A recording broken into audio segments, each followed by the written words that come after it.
Worst 1970s TV spin-offs you never knew existed. Too good. Saw on the Earth transmissions. Well, 106 million Americans watched the MASH finale, then vanished when After MASH premiered. CBS spent $500,000 per episode on what became TV's 7th worst show ever. But that disaster looks brilliant compared to Mrs. Columbo at number 4, the detective's wife we never saw, and shouldn't have. This is Hollywood's recycling bin. It should look like it's being blown by unseen winds. 25 spin-offs so cringeworthy the networks locked the masters in a vault. Hey, sugar, you been holding out on me. Oh, tall, dark, and then some. 4 sprang from Happy Days alone, and wait till you see which Brady kid nosedived hardest once the rest of the bunch was gone. Reinforcements arrived. Let's go down on the deck beneath the scanners. Hello, Larry. 1979 to 80. The punchline to late-night jokes. For a decade. Different strokes. What are you guys gonna do with those sleepy bags? Sleep in them? No, we're gonna hang from the ceiling by our toes like bats. Had us all believing that the world could be changed by 2 adorable African-American boys adopted by a wealthy white widower. Its spin-off, Hello, Larry, gave us McLean Stevenson as radio talk show host Larry Alder, dispensing advice to Portland listeners while failing to control his teenage daughters. What's troubling you, honey? Well, I can't spell it out. S-E-X. The show became Johnny Carson's favorite punching bag, regularly roasted in his monologues as the ultimate TV disaster. you want to pass me a hit of that? So desperate were NBC executives to save it that they forced bizarre crossovers with different strokes, having the Drummond family mysteriously appear in Portland for contrived reasons. How bad was it? When Carson joked, "The Titanic of sitcoms," the audience didn't need him to explain which show he meant. Our next failure attempted to build a show around one of TV's most aggravating side characters with predictably grating results. Phyllis, 1975 to 77. When America's most loved sitcom spawned America's most cursed spin-off, The Mary Tyler Moore Show gave us Phyllis Lindstrom, Mary's self-centered, neurotic landlady, played brilliantly by Cloris Leachman. Mary and Rhoda. Some men are just threatened by a real woman. I'm afraid I've just been too much of a real woman. CBS thought audiences would tune in to watch this irritating character navigate widowhood in San Francisco, surrounded by her late husband's wealthy family. Behind the scenes, the production was haunted by real tragedy. 3 cast members died during its brief run. On screen, the fundamental problem remained. Phyllis worked as a foil to Mary's sweetness, not as a protagonist. I wanted to buy a new hat and he said no. No, that's not it. Oh. Said he was sorry. What more do you want? I don't know. Well, I think you're being awfully hard on him. Without Mary to balance her narcissism, viewers quickly tired of Phyllis's antics. Could any show succeed when built around the character viewers love to hate, rather than the one they actually loved? When I was 16, I was dating a guy who was 68. You were? Speaking of concepts stretched beyond recognition, our next disaster tried converting a dystopian sci-fi film into family-friendly weekly adventures. Logan's Run, 1977 to 78. The future where everyone dies at 30. Except this show died at 14 episodes. The 1976 film Logan's Run presented a chilling future where population control meant death at 30. CBS's adaptation followed Logan and Jessica as they escaped their dome city and encountered a new bizarre civilization every week. The modest TV budget turned the film's striking visuals into bargain basement sci-fi with recycled props and costumes from other productions. The Civilization of the Week format quickly became repetitive. Logan and Jessica arrive somewhere, get in trouble, escape, and learn nothing that advances their overall quest. Would you tune in weekly to watch fugitives discover yet another quirky post-apocalyptic society with suspicious leaders and questionable fashion choices? Our next spin-off committed the ultimate TV crime, creating a show around a character we'd never even seen, then getting everything about her completely wrong. Mrs. Columbo, 1979 to 80. The Detective's Wife. We never saw, and shouldn't have. Just one more thing. Peter Falk's rumpled Detective Columbo frequently mentioned his unseen wife, sparking our imagination about the woman who loved the shabby sleuth. There is one thing. One other thing. One more question, sir. About those sacks of gold. NBC decided to show us, casting Kate Mulgrew as a 20-something journalist solving crimes while raising their daughter. Just one problem. Can I tell you about my wife? You know, my wife, she's got a proverb for every situation. Columbo had explicitly mentioned his wife was middle-aged with gray hair. Viewer outrage was so fierce that producers hastily renamed the show Kate Loves a Mystery, pretended she was divorced, and eventually claimed she was a completely different Columbo's wife. Falk himself was furious, calling it disgraceful and refusing to mention his wife in future episodes. Would you watch a show about Batman's parents that portrayed them as Vegas acrobats who'd never been to Gotham? While Mrs. Columbo's identity crisis played out, our next spin-off took a beloved character from the precinct to the living room with disastrous results. Fish, 1977 to 78. The detective who should have stayed at the precinct. Abe Vigoda's deadpan. Detective Phil Fish was the comedic highlight of Barney Miller, perpetually complaining about his hemorrhoids and impending retirement. ABC thought audiences would love watching this cantankerous detective become a foster father to 5 troubled inner-city kids in this spin-off. The premise transformed Fish from a hilariously grumpy colleague into an overwhelmed caretaker. Don't nobody mess with me, and I don't mess with you. Replacing workplace comedy with family drama. Without the precinct's ensemble cast and confined to domestic problems, Fish's cynicism became less amusing and more concerning when directed at children. Would you want to watch your favorite sarcastic work friend suddenly having to manage a classroom full of troubled kids? Our next disaster took a groundbreaking space opera and replaced its epic battles with flying motorcycles and super-powered children. Galactica 1980, the sci-fi sequel that replaced space battles with flying motorcycles. Battlestar Galactica gave us spectacular space battles as humans fled the robotic Cylons across the galaxy. After cancellation, ABC revived it with this low-budget sequel set after the fleet reaches Earth in, you guessed it, 1980. Instead of continuing the epic space saga, we got Galactica crew members riding motorcycles that inexplicably fly, children with superpowers, and invisible spaceships. Budget cuts meant most scenes happened on present-day Earth, rather than in space. The original cast mostly disappeared except for Lorne Greene as Commander Adama, now reduced to delivering exposition from a control room. Even the Cylons were barely featured due to costume expenses. Can you imagine tuning in for space adventure and getting E.T. on 2 wheels instead? Our next spin-off demonstrates what happens when you take your most memorable supporting characters out of their natural habitat.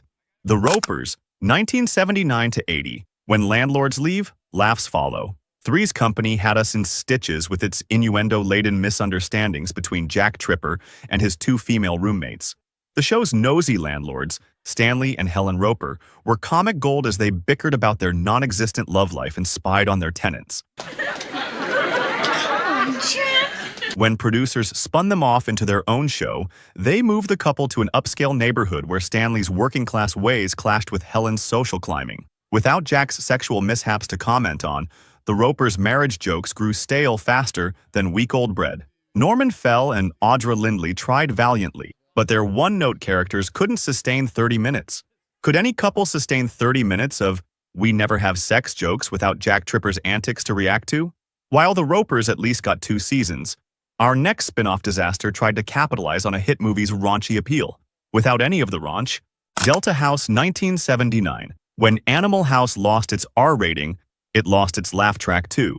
Animal House dominated box offices with John Belushi's wild antics and college humor that definitely earned its R rating. Wait, really?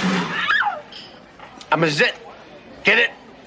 ABC thought they could capture lightning twice by creating a sanitized TV version with watered-down pranks and PG dialogue that wouldn't offend primetime sensibilities. Josh Mostel replaced Belushi as Blotto, leading a neutered Deltas against clean-cut rivals. Without the film's boundary-pushing jokes, toga parties, or memorable set pieces, viewers got stuck with hijinks so tame they wouldn't raise eyebrows at a church social. Even having Stephen Bishop reprise his guitar-smashing cameo couldn't save this fraternity from expulsion after just 13 episodes. Would you watch The Godfather if they replaced all the violence with stern conversations about respecting authority? Our next spin-off committed the cardinal sin of retroactively ruining one of TV's most beloved supernatural sitcoms, Tabitha, 1977-78. Bewitched's daughter couldn't conjure ratings. Bewitched enchanted audiences for 8 seasons with Elizabeth Montgomery's nose-twitching witch, Samantha, and her mortal husband, Darren. Let's see if I can put the window back together.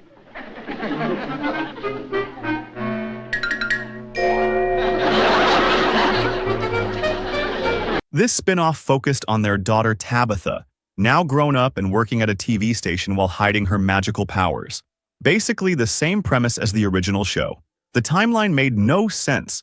Tabitha aged about 20 years while everyone else barely aged. Even more confusing, Adam, Tabitha's younger brother in Bewitched, was suddenly older than her. Lisa Hartman played Tabitha with charm, but without the chemistry of the original cast, the magic fizzled. If you could twitch your nose and make any spin-off disappear forever, would this one make your list? Our next disaster tried connecting itself to Happy Days through a bizarre heavenly intervention that had viewers praying for cancellation. Did you know? 3 different actresses played Tabitha in Bewitched, but none of them were cast in the spin-off, completely breaking the continuity that might have saved the show. Out of the blue, 1979. When an angel falls into Happy Days, ratings go to hell. Happy Days dominated Tuesday nights with its feel-good nostalgia. This bizarre spin-off began when random angel in training Random, Jimmy Brogan, appeared in a Happy Days episode, then somehow earned his own show despite leaving no impression whatsoever on audiences. Jimmy! In 1979, Jimmy Brogan was a fast-rising stand-up comic. The premise followed Random, living with the Schaffer family while performing good deeds to earn his wings. Essentially, Charles in Charge meets Touched by an Angel, with none of the charm of either. ABC's desperation showed when they scheduled this heavenly misfire directly against 60 Minutes, TV's top-rated program, essentially sacrificing it before it even began. Would you switch channels from Mike Wallace's hard-hitting interviews to watch a bargain basement angel fumble through family problems? Staying in the Happy Days universe, our next disaster tried transplanting a cousin we'd never met into the glitzy world of Las Vegas showgirls. Blansky's Beauties, 1977. Happy Days. Cousin became Unhappy Nights. Happy Days dominated Tuesday nights with its idealized version of 1950s Milwaukee. This spin-off transported the Cunningham family's cousin Nancy Blansky, played by Nancy Walker, to present-day Las Vegas, where she managed a troupe of showgirls while dispensing tough love advice. The show desperately tried connecting to its parent series by claiming Nancy was the cousin of Howard Cunningham, but the timeline gymnastics made viewers' heads spin. Even more confusing, a young Scott Baio appeared as a character named Chachi, but not the same Chachi from Happy Days. The whole enterprise felt like a rejected variety show concept, hastily connected to Happy Days to boost ratings. Would you have tuned in each week to watch the lady from the Bounty paper towel commercials wrangle sequin dancers? Next up, we visit a groundbreaking sitcom that unwittingly made television history for all the wrong reasons. Mr. T and Tina, 1976. The first Asian-American sitcom lasted just 5 episodes. Welcome back, Cotter, gave Pat Morita a guest spot that ABC thought could launch TV's first Asian-American sitcom. But to prove it, hey Carter, up your nose with rubber hose.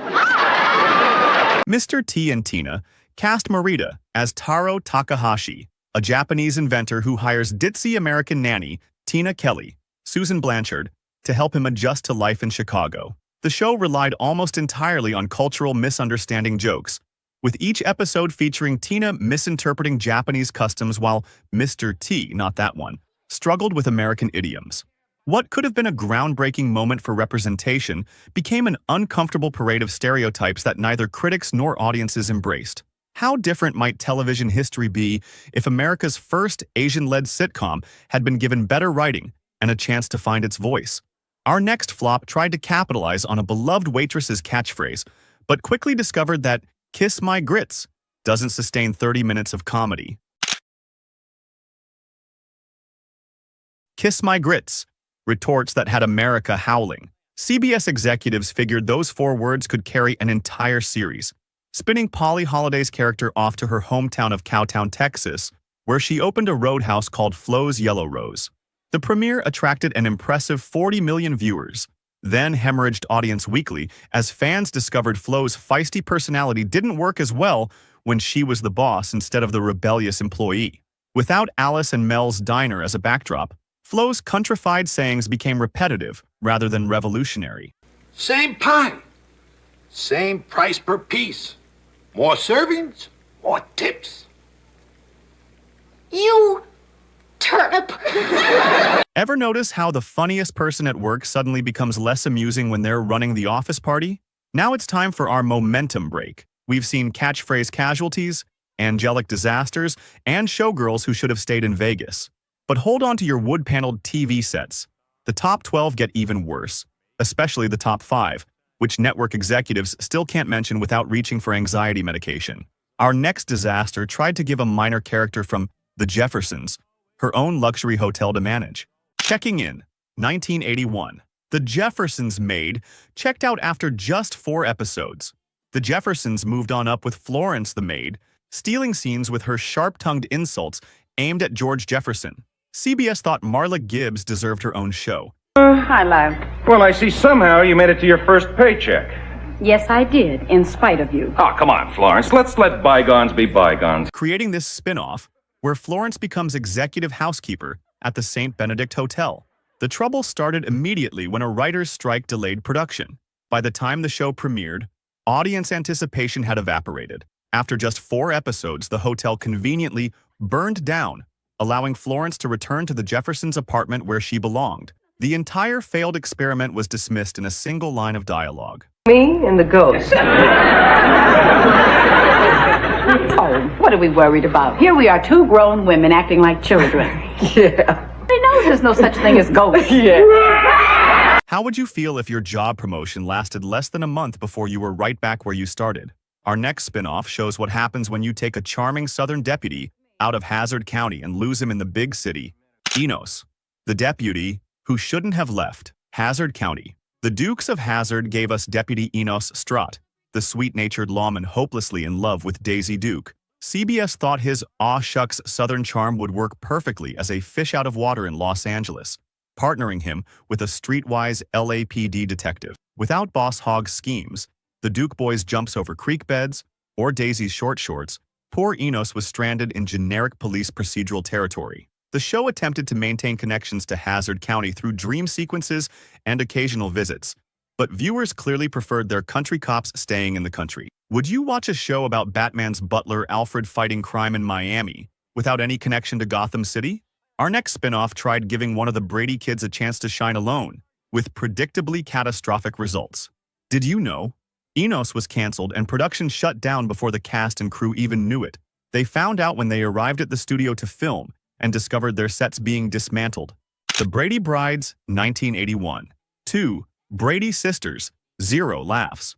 The Brady Bunch defined blended family wholesomeness for a generation. When eldest sisters Marcia and Jan grew up and got married in this short-lived spin-off, viewers discovered that not even Brady nostalgia could save painfully dated newlywed humor. The premise put neat freak Jan and her uptight husband sharing a house with messy Marcia and her fun-loving spouse.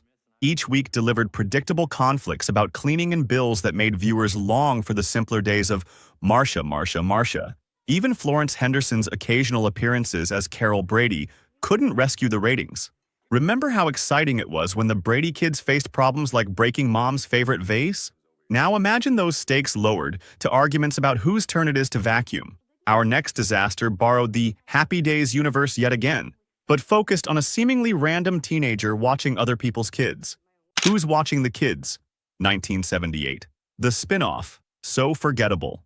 Even Scott Baio denies it happened. Happy Days and Laverne and Shirley apparently hadn't exhausted the 70s sitcom universe, so NBC created this bizarre spin-off featuring Scott Baio as Chachi's pre-Happy Days life. Confused yet?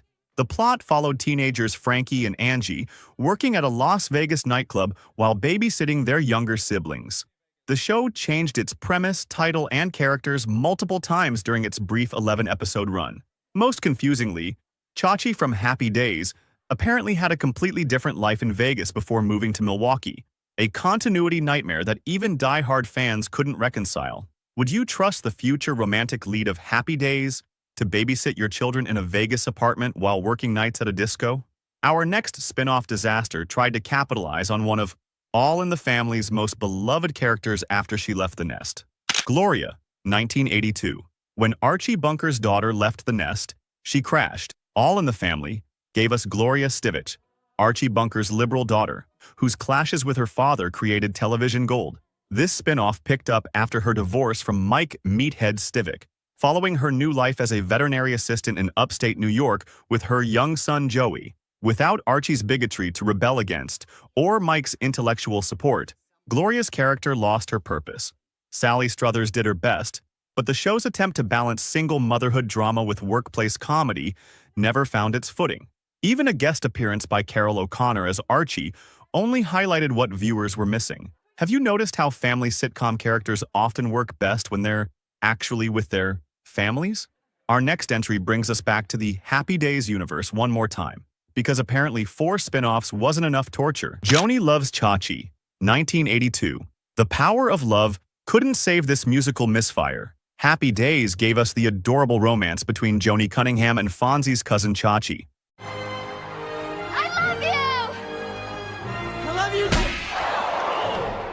Joni loves Chachi. When producers spun them off, they sent the young couple to Chicago to pursue their rock and roll dreams, a premise that required Scott Baio and Aaron Moran to carry musical numbers despite limited singing abilities. Each episode featured awkward performances of forgettable songs, with Baio later admitting they used heavy audio engineering to make them sound passable. Without the Fonz's cool factor or the Cunningham family's warmth, the romance that seemed so charming in small doses couldn't sustain its own series. If you struggle to remember any of the songs from this musical sitcom, you're not alone. The cast probably can't remember them either. Our next disaster tried to make a sitcom out of one of television's most sympathetic side characters, with results so bad she begged to return to her original show. Did you know? Scott Baio and Aaron Moran's limited singing abilities forced the show to record their vocals multiple times and then heavily engineer them together, sometimes recording individual words and splicing them into songs. Young Maverick, 1979-80. The Western that forgot its own family tree. Maverick made James Garner a star as gambler Brett Maverick in the late 1950s. 2 decades later, CBS tried reviving the franchise with Young Maverick, focusing on Brett's nephew Ben, played by Charles Frank. Just one problem. The show couldn't decide if Ben was Brett's cousin or his nephew, frequently contradicting its own established relationships. The series desperately tried to recreate the original's charm without Garner's charisma. Even guest appearances by other Maverick family members couldn't save this confused production. The network clearly had little faith in their own show, scheduling it against NBC's ratings juggernaut Chips. Would you gamble on a show that couldn't even keep its own family connections straight? Our next entry tried adding a supernatural element to the aging Happy Days universe with disastrous results. After MASH, 1983. The finale, watched by 106 million viewers, led to this disaster. MASH concluded with the most watched episode in television history as 106 million Americans bid farewell to the 4077. CBS, unwilling to let go of their golden goose, rushed out this spin-off following Colonel Potter, Klinger, and Father Mulcahy working at a Missouri Veterans Hospital after the Korean War. Without Alan Alda's Hawkeye, or the wartime setting that gave the original its heart-wrenching contrast between comedy and tragedy, After MASH devolved into a generic hospital sitcom with familiar faces. TV Guide eventually ranked it among the worst shows of all time, a stunning fall from its predecessor's acclaimed status.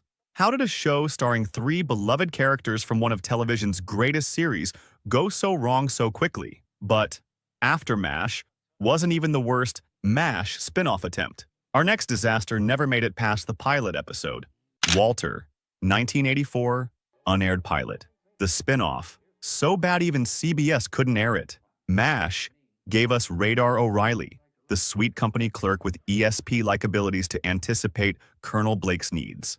This unaired pilot attempted to follow Gary Berghoff's character, now using his first name Walter, as he left his failed marriage in Iowa and became a police officer in St. Louis.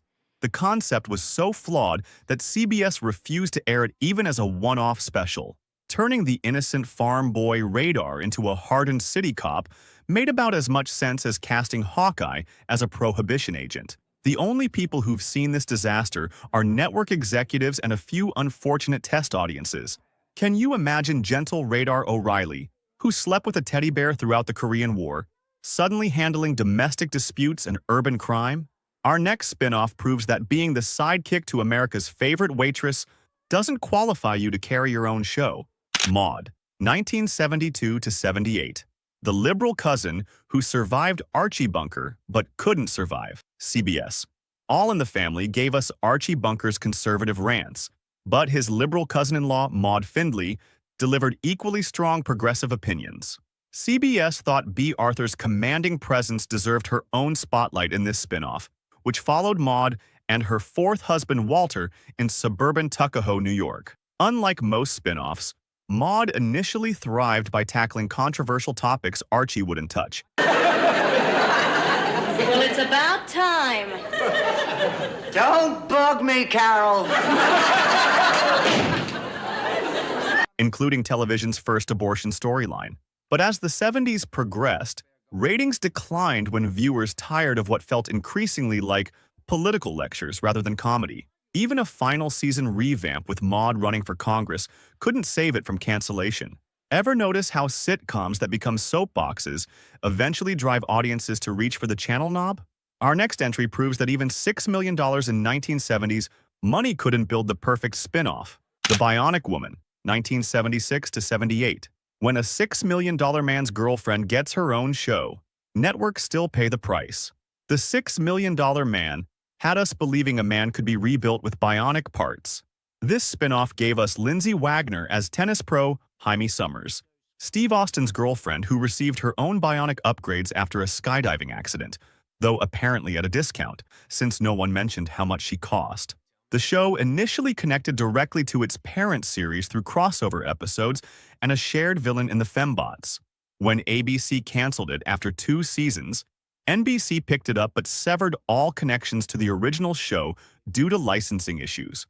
Without the connection to Steve Austin or familiar villains, viewers quickly lost interest. Would you watch Batman without Robin, the Batmobile, or any of his regular villains? That's essentially what NBC asked viewers to do. Speaking of things viewers refused to watch, our next spin-off tried capturing lightning in a bottle twice by recycling a famous comedian in a medical setting. The Practice, 1976 to 77. When Danny Thomas tried to play doctor, viewers called for a real one. The Mary Tyler Moore Show universe expanded again with this forgettable spin-off featuring Danny Thomas as Dr. Jules Bedford, a cranky physician running a clinic in Queens with his daughter and son-in-law. Despite Thomas's legendary status from Make Room for Daddy, audiences couldn't warm to his new character's constant complaints. The show awkwardly straddled the line between workplace comedy and family sitcom without succeeding at either. Shelley Fabares, later of Coach fame, tried valiantly as his daughter, but the premise of a doctor who seemed to actively dislike his patients made for uncomfortable viewing in the me decade. Would you trust your health to a physician who treated every appointment like an unwelcome interruption to his day? Our next disaster shows what happens when you take a beloved detective's unnamed wife and give her a full identity he never mentioned. Did you know? The Practice was so quickly forgotten that when CBS tried recycling its sets and premise a year later for Doc, a nearly identical show with Barnard Hughes, many viewers had no idea it was essentially a reboot. These are weirdest TV spin-off from 1970s that got flopped. From flying motorcycles to talking pigs, detectives' wives we never should have met to landlords who should have stayed put. The 1970s gave us a recycling bin of television disasters. But remember our Happy Days spin-off count? 4 desperate attempts to milk the fawns for every rating point. Time travel, showgirls, teenage romance, and even Guardian Angels couldn't recapture the magic. The lesson Hollywood still hasn't learned? Lightning rarely strikes twice, especially when you're pointing the rod at the wrong storm. Which of these TV disasters do you remember watching before changing the channel? Tell us in the comments. And don't forget to hit subscribe for next week's countdown.